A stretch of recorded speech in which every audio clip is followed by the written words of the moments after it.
Welcome to Screw the Commute, the entrepreneurial podcast dedicated to getting you out of the car and into the money. With your host, lifelong entrepreneur and multimillionaire, Tom Antion. Hey everybody, it's Tom here with episode 1015 of Screw the Commute podcast. Today we're going to talk about your cell phone camera. I couldn't believe all the stuff my camera would do, and I haven't paid attention to it for a while, so that's what we're going to talk about today. Hope you didn't miss episodes 1013, 1013, and 1014. It was part 1 and part 2 of mobile phone gimbals, which are really cool items to get some really spectacular shots or to make your regular shots much more smooth. Pick up a copy of our automation ebook at screwthecommute.com/automate free. Pick up a copy of our automation ebook at screwthecommute.com/automate free. Make sure you get version 3.0 because that's out now. 2.0 has older stuff, so get 3.0. How about that? Even if you got 2.0. Check out my mentor program at greatinternetmarketingtraining.com and my school at imtcva.org. Okay, cell phone camera. I had a couple hours off. Nothing was going on, no consultations. So I was looking at my phone. I have an iPhone 16 Pro Max. And I'm thinking, I knew all about the cameras on my older iPhones, but I didn't really know. So I did a tutorial on this one. And wow, does it do a lot of stuff, I'll tell you.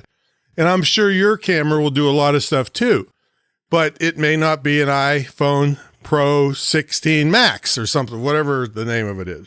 So I'm going to suggest that you Google this exact phrase, your exact cell phone model, like iPhone 13, whatever, iPhone 13 camera tutorial, or iPhone 15, or Android, I don't know the names of those ones. And somebody will give you all the nitty gritty stuff. And some of it was right in front of my face. And I'm thinking, oh my goodness, I need to go into the settings. No, I just had to know how to swipe a certain place and it opened up all these things for me. Right. So here's some of the things. This is just a big list of the things, and it's not even fully comprehensive. It's just tons of stuff that it'll do. But these are some things that I know that you'll need. If you knew that you had them easily, you'd use them more and your pictures and videos would be better. Okay, so first thing, and these aren't in any particular order, but this one kind of is.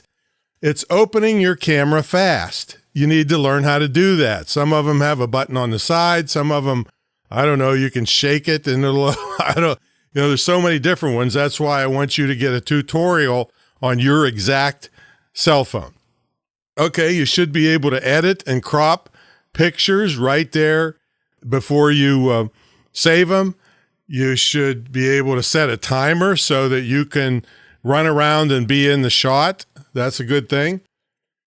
Focus lock. This is a thing where in the iPhone, if you hold your finger down for a while on what you want to focus on, it locks it there. So you can move around and other things are not going to make whatever your main subject go out of focus. You got exposure and exposure lock. This is how bright the picture is. You can change it by just swiping your finger. I mean, like I said, it's on every different phone. It's different. But you should be able to brighten things up if need be, or dim them down if need be. Now, optical zoom and digital zoom. Like, for instance, on my iPhone 16 Pro Max, I have a up to 5 times optical zoom. That means it's actually using the lenses. But then I have from 5 to 25 digital zoom. Now, the more you zoom and go up in magnification, the more noise gets in your pictures and stuff. So, but anyway, you should know how to do that. I mean, there's been times when I just saw this crazy shot where there's like a blue heron way on the roof of my other building. And whatever shot was better than nothing. So I zoomed in as far as possible to get a shot of that blue heron sitting on my roof. All right, so things like that. Aspect ratio. This is the one that I was just, oh my God, I wish I'd have known this. So aspect ratio is the picture 4:3, like an old television screen? Is it 16:9, which is a more modern landscape? Or is it square, like for Instagram? And to change it, I used to have to dig into the settings and this, that, and the other. But it was right in front of me by swiping a certain place. And I'm going to have a link for you in the show notes of the guy that he's very good in teaching stuff and showing you examples of these things. And I happen to, have the iPhone 16, but I think he's been around a long time. I think I checked it because Mark in my office has 13, and he had a whole tutorial on 13 cameras. So chances are, and it isn't just iPhone. He covers all kinds of stuff. He's a tech guy. So I'll have a link to the show notes for that for you. But anyway, I could change my aspect ratio like boom, boom, real quick. Boom, boom, boom. All right. Now, you may have noticed you can slide over between photo, video, portrait, slow-mo, cinematic, I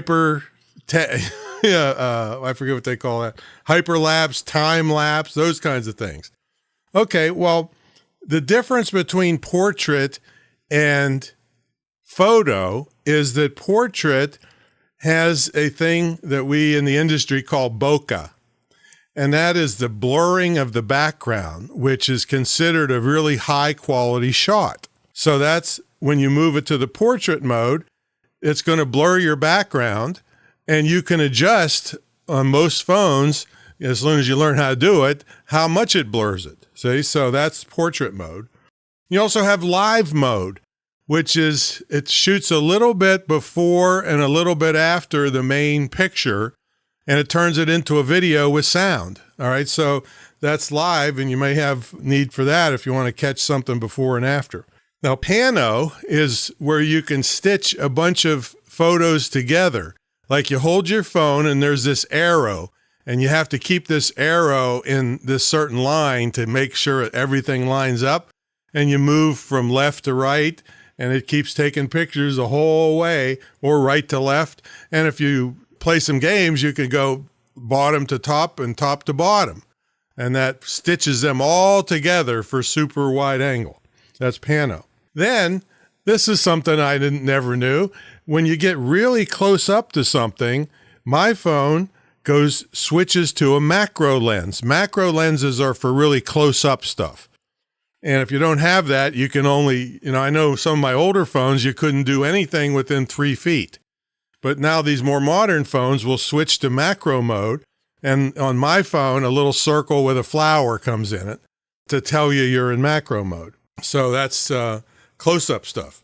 And then the guy that I took the tutorial from went into the background, into all kinds of settings. Not even going to take time to mention them here. There's so many settings to make your life easier or more professional. And some of them you really need to know what you're doing to turn them on. So you don't want those on if you're a beginner, or you're not a professional photographer. You might not need those things, but there's all kinds of settings, and your tutorial should go through them for you. Then there's another one about flipping the picture. Have you ever seen something where somebody is on video or something, and then everything that's written, like if there's a sign behind them, it's backwards? Well, most phones now, you can flip that to make sure that whatever is seen is readable on the picture. All right, now when we get into video, slow motion is where it shoots loads of frames, like 120 frames a second or 240 frames a second, but then plays it back normal, and then that slows everything down. See, so that's the slow motion thing.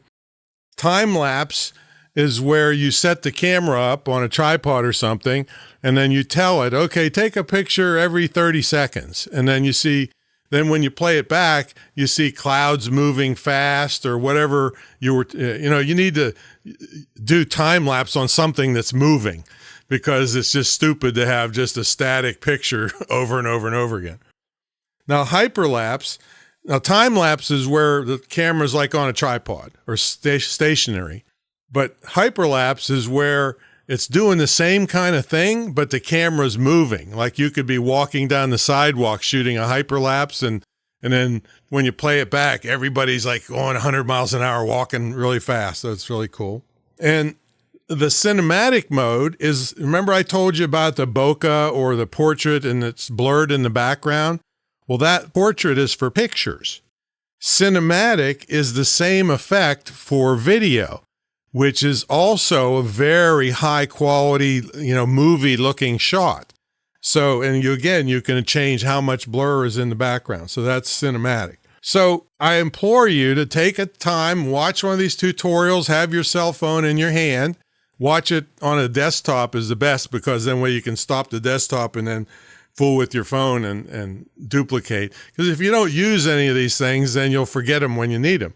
But really, really worthwhile 38-minute tutorial for me to open up and learn about this new camera of mine. And so now I'm using all these things every day so that I own them. And then when the time comes when I really need them, it's not time to go watch a video again. Right? I'll already know them. All right, that's my story. I'm sticking to it. This kind of stuff's for all kinds of modern cell phones. So you just look up the name of your cell phone, camera tutorial, and guaranteed on YouTube, somebody's gonna have one for you. So there you go. So if you like one-on-one help with this, like all this kind of stuff we do in our video weekend, so you can either book it yourself or you can get a group together and I make you a special deal. So that's the screwthecommute.com/video weekend. And of course, all of that is included in my mentor program, greatinternetmarketingtraining.com. All right, we'll catch you all in the next episode. See you later.